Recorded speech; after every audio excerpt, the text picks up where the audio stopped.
Oh, yeah. Aha. There we go. Yeah. Okay, I'm sharing my screen again. I've never done that before. Okay. Hey everyone who's joining us on the record. We've just been chatting.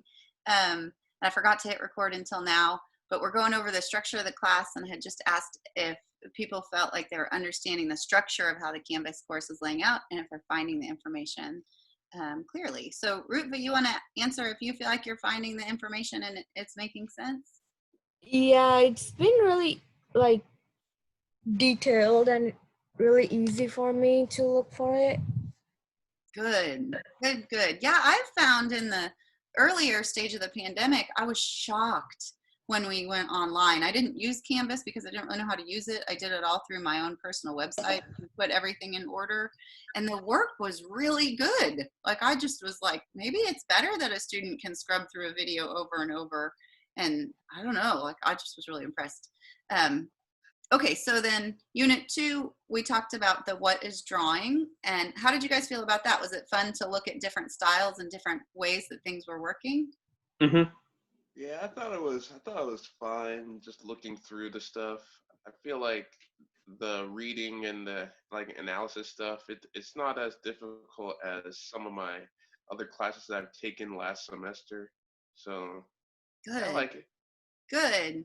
Yeah, I just think this section for me, like when we start kind of looking at the different examples, they're not in this bucket though for some reason. Let me go into the module again.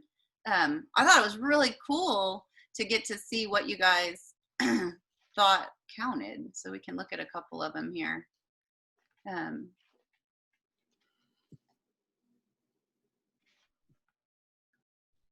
Yeah, so like this, we'll start to get into this, and you can see here, you know, like with our kind of boring mark making studies that we did, how far it can go when you start to put it into a form. I loved in this one the way that it had this really hard edged outline, which often in a drawing one class you would say like, don't use a hard edge outline to make it look realistic. But I think in this situation where it's stylized, it's pretty cool, especially the way that this artist used this highlighted outline all the way around it. So it's like all semester we want to try and kind of flirt with showing our marks and then trying to find how to make something representational, but that in between. I had written in there in the what is drawing reading, the part about representational versus non-objective, and the abstraction sits somewhere in that sliding scale. And that's the fun part, I think, is where we can kind of unroll through there. Let's see, we'll look at another one.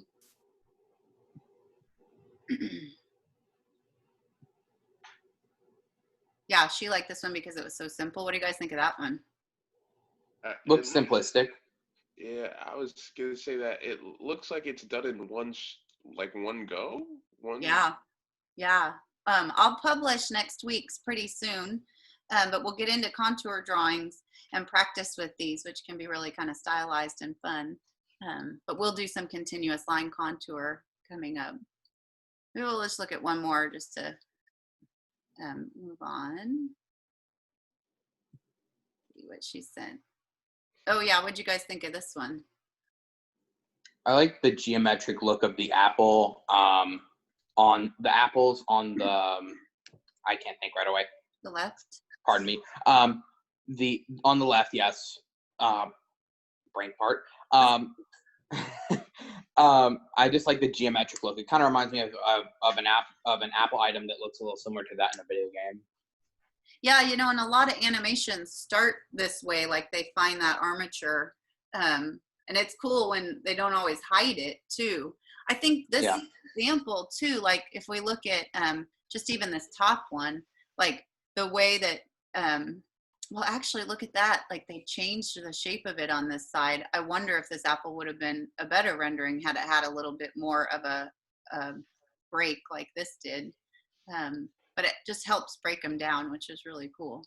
And that's that next thing in the unit where we drew the basic shapes. Like it's kind of boring to draw basic shapes, but if we can control them, then we can really start to put together some cool stuff this way. Okay, so let's go back to the, oh, and I wanted to ask too, is everybody feeling good about entering into the Pinterest boards? Yes. I already had an account, so it wasn't hard. I Good. think that it's like if you don't have an account, then it's harder to go through pages. Yeah, you got to get yourself logged in and kind of set up a little bit at the beginning. You know, normally if we were in a face-to-face class, this is where I would show slides, like we would look through PowerPoints together and discuss them. But there's something about the Pinterest board because it keeps populating images, which kind of makes it an interactive, more fun kind of approach. Also, like for like the drawing two people, like when things become more stylized and kind of fun. And like if you think about that real geometric apple set that we just saw that became realistic, you can also see those hard edge angles even in something that's so stylized like this one, which is really cute.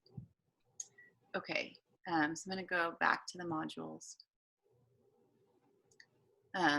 Okay, so the what is drawing and then the mark making. Again, it might seem really rudimentary for drawing two and even maybe for drawing one.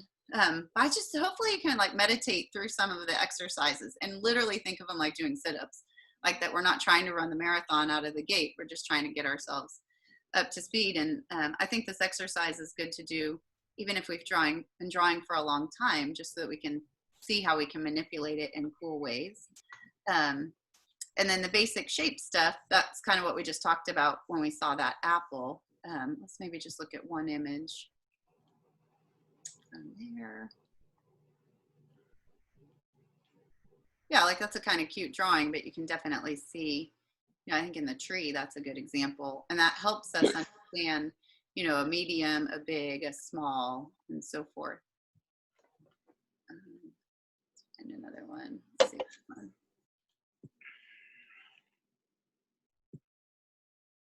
Oh yeah, I like this one. These kinds of objects are almost impossible to draw to get the symmetries correct. But if we draw them with these simple shapes, then we can make sure that the vertical edges of the things that need to be vertical are vertical and parallel to the edge of the picture plane. We can drop these center beams down things as a working drawing to make sure that things aren't off kilter and so forth. And so it's really super helpful to build this way. I like the way this one is broken down. And they didn't do it in the handle, but that even could be like a rectangle, a rectangle, a rectangle, and then you add the curves and then you can get the placement more accurate. Okay, I'm gonna go right back to the module. Oh, I'll just look at the milk one too real fast. Like that's pretty hard to figure out, you know, but especially with the flaps opening up.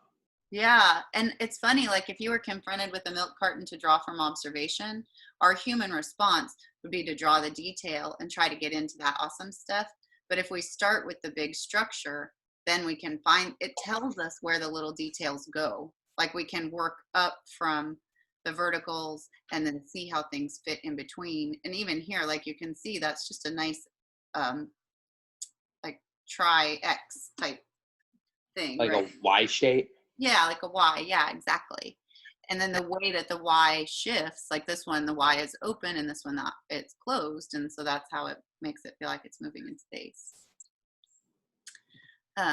Okay, we'll keep this short. I'm just going to show you what we're getting into. So you guys cannot see this yet, and I will publish it. I should move your faces. I'm going to publish it as I go. You're seeing my canvas from the back end. We're going to get into gesture drawing, and we're going to do it from a fixed perspective at this point, meaning that we're going to start to look at things that are observational in the world, not just in our head, or from a photo. We're not going to look at them from a photo at the beginning. And then we're not doing figure gesture, which is a little different. So it's going to have some reading about the fixed objectives, how to begin a gesture drawing, and then that reading is pretty short, but it gets pretty real in the videos. And I kind of work through how you're going to set up a simple still life. So drawing 2, you've done this. So you can choose to keep the still life really simple for a review. I have a cylinder, a cube, a cylinder, and then you can't tell on the olive oil bottle from here, but it's like a little pyramid. And under the play button, there's a peach. So there's my sphere. So it's like using simple objects. And in all my examples, I'm going to use kitchen items because you guys can go to the grocery store. Like we can't all spray paint objects one flat color like we would in a drawing 1 class. So that'll work. Okay, there it is. So we'll start with some little gesture stuff. And then lots of examples in the Pinterest board again. That in this discussion thread, you're going to post a picture of your still life. Then for the assignment, you're just going to post 3 gestures. And then I think that takes us to the next section. Yeah, so then we'll get into citing and measuring here. I'm going to get out of the details here and go back to the modules. So citing and measuring is like really where it's at. And I'll talk about how we can take a pencil. And I'm sure drawing one has done this, but like you can close one eye and you can measure and compare things. That's one thing it can do. You can look up and down the pencil to see, like if you're looking at my face and I hold this over my eye, you can see down that plumb line that the side of my mouth meets my eyeball. So you do that on your still life. And then the next thing after, oh, and you can find angles with it. So like I can find out the angle of the table behind me. It's almost horizontal if I were to draw it, top of the chair and so forth. And then this contour line drawing, this is where it's going to change in the class a little bit. Instead of having a completely different topic every single day, contour is going to take up 3 days. And it'll get more complicated. And this is where we're going to actually start to draw stuff. And for my people that want to be more of animators, I'm going to talk in here about trace and transfer methods as they would translate to building it in like Illustrator or Procreate. And then doing it from observation. So we'll kind of go back and forth in that way. So I think that's kind of my summary for where we're going. So you can see we'll do this contour line stuff, which is like a repeat of the gesture and the citing and measuring, or a reinforcement of that along the way. And then we're going to get into the 3rd week with form and value. It's like really building volumetric rendered stuff. Sound good? Mm-hmm. Okay. So then that takes us to this agenda again, and I think we're just to the part of questions, which is, like I said, keep this real close, real short. Oops, where'd the agenda go?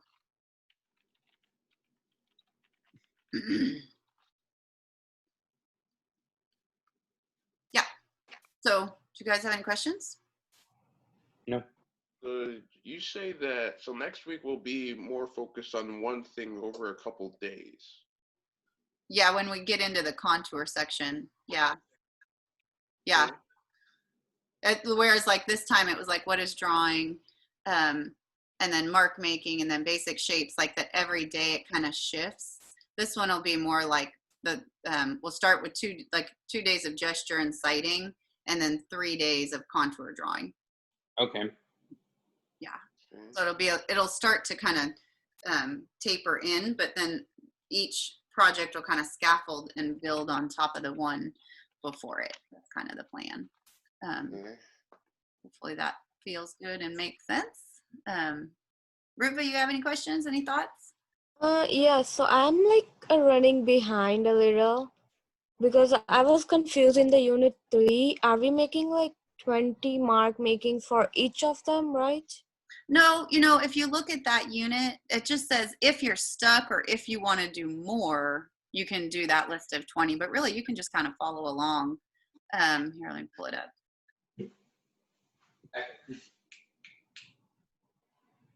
So it just says to do a little mark making laboratory with graphite, with charcoal, and then one with all your media, and then drawing 2, like if you want to use other things outside of the kit, like gel pens or watercolor or Procreate or whatever, then you can make some extra stuff. So this is the list, and then here's the examples. So you would want like a graphite one, an ink one, your vines and your compressed charcoals, your real dense pencils like your charcoal pencils and your Nero. Nero pencils are the same as the ebony pencils, but in the kit that I had drawing 1 by, that's what they call them. And then play with your erasers, and then like just a little laboratory where you're like actually trying to color something. Like I made circles so that I could try to practice like getting close to an edge and trying to make a flat gradient, a scribbled gradient, and then trying it in charcoal. And then here's just some playful studies with other materials that drawing 2 might want to use. Okay. So this was the drawing 1. Oh, and then I wanted you to try it on your good board. So drawing 1 has this mixed media board that's smaller. If we were in class, we would be using big 18 by 24 paper, but it's not, well, it just doesn't work in your house. So I shrunk it. You can use big stuff if you can. But then drawing 2, if you wanted to do it, you could do it like this, but if you wanted to put more complexities into it for drawing 2, you can. Okay. And then this list here, this just says, this is just ideas to get you started if you're stuck. It's not required, just a jumping off point if you didn't know what to do. But most people have just kind of copied my examples, which is great. Like, that's fine. Does that help, Rupa? Yes. Yeah. Yeah, I will submit that today then. I should say too, I wrote this in an announcement. My grade book, like I said, I'm just new to Canvas, really. I'm going to get some help with the Electronic Learning Center to help me get it cleaned up on the back end, because I think you guys are seeing some unpublished assignments that are making it look real messy for you. I'm not sure. Let me see. Yeah, I've been seeing like so many notifications about like the same discussions, I think, but it's like 3 different kind of discussion. Right, that I got to get it all sorted. So this is my test student. Like, this is not, just don't look at this yet. Okay. But I'm getting there. What you should hopefully get is an alert when I do grade it. And then you can see the ones that are graded. Mhm. And I'll be patient with you guys at the beginning to change the points if things get a little mixed up. Something else I wanted to show you too that I don't love yet because of the way it's kind of built in the back end. I think you guys have some kind of like to do. I can see Henry. Oh yeah. Turn off the show. Okay, Henry, you want to say hi to my class? Hi. Hello. Hi, Henry. Yeah, little guy. He's pretty cool. Yeah, I don't know where it's at. I thought you guys had like some weird to-do list. Oh, here it is. Just ignore this too, because that's also mixed up with my gradebook being problematic. Yeah. Don't look at that. Like, I would just say, just follow the modules day by day and you'll be good. And I labeled the modules by date, like the 8th, the 9th, the 10th. So just stick with that plan and you should be good. Does that sound okay? Yeah. And again, thank you for being patient with me as I'm learning this online platform. It's super powerful from the back end. It's just crazy. Okay, well, let's leave it at that. Unless you guys have any other thoughts or questions. Let me stop my screen share. Okay. It was nice to see you guys today. Good seeing you. Yeah, and then just send me emails or questions, and then if you want to have individual Zooms during office hours, we can, and we will just hopefully get through this weird online world. Have you guys signed up for classes for the fall? Not yet. Not yet. Since I'm transferring to UT Dallas, I'm waiting for advisors to email me, because I believe I've done all the prerequisites, but advisors need to come to me. I can't go to them yet. So Yeah. it's a weird situation. Are these advisors from Collin or UTD? UTD advisors. I'm not 100% certain, but I have it on fairly good authority that UTD is going to be, oh, no, I don't want to say, because I'm not sure. I feel like a lot of their classes are going to be online. Oh, like that. Yeah. I got an email 2 days ago now. Wednesday or Thursday, I don't remember, but it said that it's a choice. You can choose whether or not you want to take classes online. Yes. Yeah, that's good.